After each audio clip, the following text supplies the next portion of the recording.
Ya les presentaré la línea del tiempo de los personajes. Aristóteles, 320 a.C., observó 520 especies de animales y las organizó en dos categorías basadas en las semejanzas en estructura y apariencia. Esta clasificación concuerda con el concepto actual de vertebrados e invertebrados.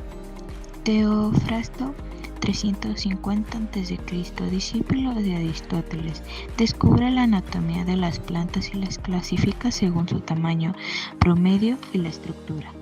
Ernest, 1866, creó un tercer reino llamado Protista, donde ubicó a todos los organismos unicelulares. Robert, 1969, consideraba que las bacterias y los hongos pertenecían al reino de las plantas. Propuso un esquema de clasificación con 5 reinos. Ernest Walter, 1990, en su clasificación enfatiza que las diferencias en la estructura celular entre procariotas y eucariotas son fundamentales para clasificar a los seres vivos. Christopher J.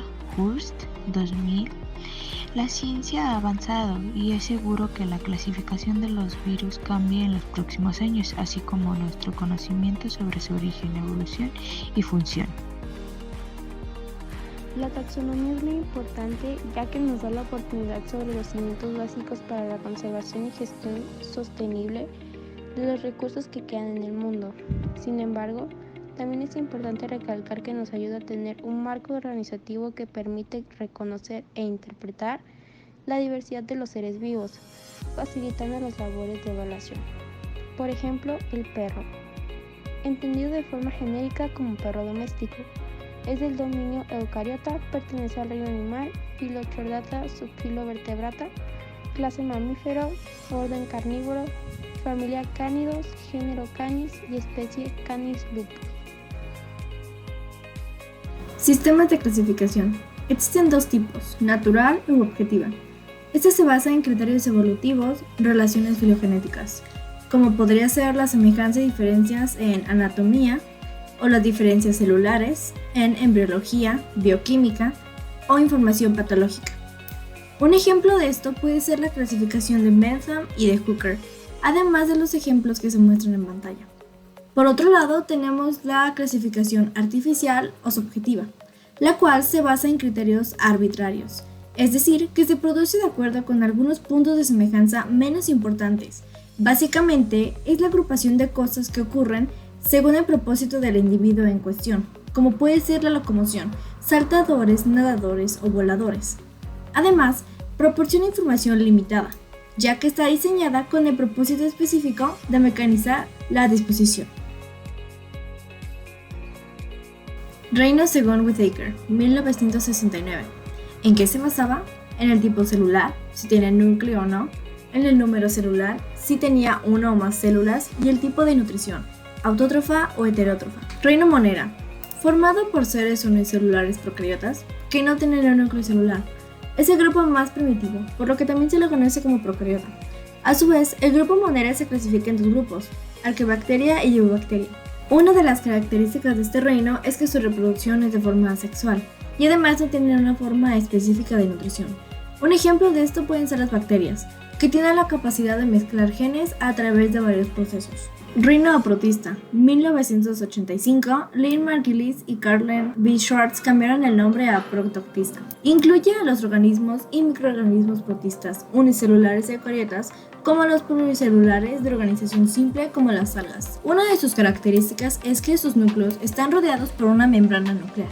Además se clasifican en Primoplantae o Archaeplastida, Chromita y Alveolata. La mayoría de estos protoctistas viven en el agua, suelos húmedos e incluso en el cuerpo humano y vegetal. Reino fungi o de hongos. Son organismos eucariotas que forman esporas. Estas, al germinar, producen hifas. Los hongos presentan reproducción sexual por conjugación, proceso en el cual dos hifas opuestas se unen, y también reproducción asexual por esporas o fragmentación. Casi todos los hongos son aerobios, por lo que no ingieren su alimento, sino más bien lo absorben. Se clasifican en Ascomycota, Basidiomycota, Zygomycota y Deuteromycota. Reino Animalia. está formado por organismos eucariotas, heterótrofos, pluricelulares o tisulares y de desarrollo embrionario. Su modo de reproducción es sexual. Se clasifican en invertebrados, vertebrados, mamíferos, anfibios, aves, peces y reptiles. Y por último, tenemos el reino Plantae, que consiste en la base de toda cadena alimenticia. La mayor parte de ellos tiene clorofila. Tiene la capacidad de almacenar y sintetizar la energía proveniente del sol gracias a la clorofila. Son autótrofos y todos son eucariotas multicelulares. Se clasifican en briofitas, pteridofitas, gimnospermas y angiospermas. Dominios de Wood. En 1990, Wood, en su trabajo titulado Hacia un sistema natural de organismos, propuesta de los 3 dominios, arquea, bacteria y eucaria, propone una nueva categoría llamada dominio. ¿Pero qué es esto? Es un nuevo taxón filogenético que está por encima de la categoría de reino y que reagrupa a los seres vivos en 3 dominios. Empezaré por el bacteria o bacteria, que está formado por organismos procariotas, los cuales no tienen un núcleo con una membrana que separa el material genético del citoplasma. Una de sus características son que su sencillez morfológica es lo que les ha permitido adaptarse a ecosistemas donde ningún otro ser vivo es capaz de crecer. Además, en este dominio encontramos la mayoría de patógenos, aunque algunos hongos y protozoos también pueden serlo. De hecho, hay unas 500 especies de bacterias capaces de infectar algún tejido u órgano humano. Seguimos con el dominio arquea o arqueobacterias, el cual está formado por organismos unicelulares procariotas similares a las bacterias en cuanto a la morfología. Pero dado su material genético, se llega a la conclusión de que son seres totalmente distintos que se separaron hace más de 4 millones de años, partiendo de un antepasado común, por lo que se puede decir que son los precursores de la vida, aunque en la actualidad se han especializado en colonizar ambientes extremos, pues proceden de un tiempo en el que la Tierra era un lugar inhóspito. Además, se cree que, teniendo en cuenta su enorme abundancia en los océanos, podrían conformar casi una cuarta parte de toda la biomasa de nuestro planeta. Una de sus características es que, a pesar de no tener ni una sola especie patógena ni ser capaz de realizar la fotosíntesis, su metabolismo está muy limitado. Además, es usado como fuente de energía y materia de compuestos orgánicos, como el azufre, el hierro o el dióxido de carbono. Y por último tenemos el dominio eucaria u organismos con células eucariotas, como lo son los reinos protoctista, fungi, animal y plantae. Está formado por organismos tanto unicelulares como pluricelulares. Además, se divide en 5 reinos: animales, plantas, hongos, cromistas como las algas y protozoos como las amebas. Todos los seres vivos que podemos ver a simple vista y otros que no están dentro de ese dominio. Además, en este dominio, las células tienen en su interior un núcleo con una membrana que separa el material genético del resto del citoplasma. La teoría más aceptada acerca de su aparición es la simbiosis entre una bacteria y una arquea, y que a lo largo de la evolución terminó por dar lugar a la característica principal de este dominio, que ya mencioné anteriormente, que es las células con núcleo delimitado. Biodiversidad. La biodiversidad es la variedad de seres vivos que existen en el planeta y las relaciones que establecen entre sí y con el medio que los rodea. Es el resultado de millones de años de evolución. Hay 3 tipos de biodiversidad, que sería la biodiversidad genética. Un ejemplo sería más de 300 campánulas herbáceas y las 210 subespecies de pájaros carpinteros. La biodiversidad de especies, y un ejemplo sería un río de agua dulce, en la que veremos plantas, los árboles, las rocas, los peces, los pájaros, los insectos y los anfibios que comparten el espacio vital.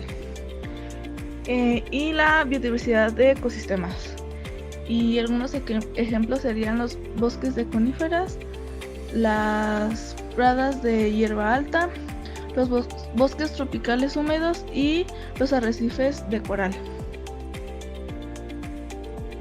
País megadiverso. Un país megadiverso es aquel en cuyo territorio encontramos una gran cantidad de ecosistemas. Megadiverso proviene de la biodiversidad. Por lo tanto, los países megadiversos son aquellos en cuyas fronteras hay una enorme variedad de formas de vida, tanto plantas como animales terrestres y marítimos. Un ejemplo podría ser México, que es en donde se concentra el mayor número de especies de reptiles de todo el planeta, el segundo de mamíferos, el cuarto en anfibios y el quinto en variedad de especies vegetales. Además, una gran parte de todas las especies que aquí habita son endémicas de México, lo que se convierte en un lugar único y especial por su enorme biodiversidad y su riqueza de ecosistemas.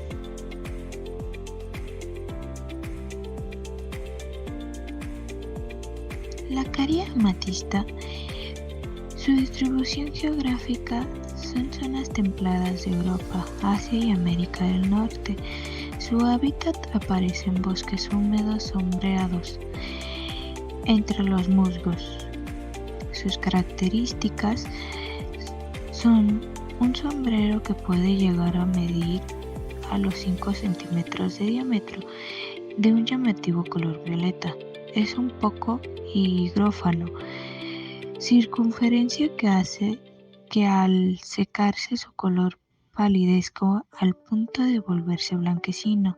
Su alimentación los obtiene de los árboles con los que está asociado. Su reproducción, el cuerpo fructífero de los hongos, emerge del suelo para realizar su reproducción sexual. La importancia de esta especie es un buen comestible, aromático, un buen acompañante de platos de carne y en tortilla. Lo mejor es desechar el pie, ya que es bastante fibroso. Su clasificación taxonómica: dominio eucariota, reino, fungi, división Basidiomycota, clase Aricomycetes, orden Aricales, familia Amethysteae, género Laccaria, especie Amethysteae.